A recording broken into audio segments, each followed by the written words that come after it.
وصل لباولو جورج، شايف ما في تمريرتين ثلاث على بعض لنادي الاتحاد. كرة من عماد عالية وأمامية لفيكتور أمام المرمى، أمام المرمى يرمي جول، أمام المرمى يرمي جول.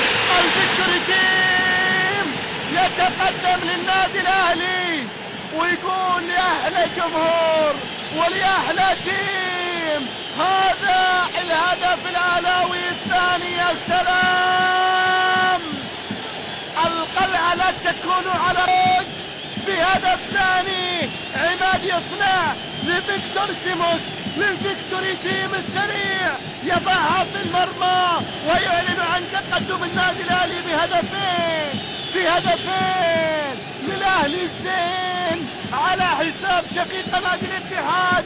يا سلام يا عيني، والله يجنن. وفي مرمى الاتي يتفنن، الاهلاوي يتقدم بهدفين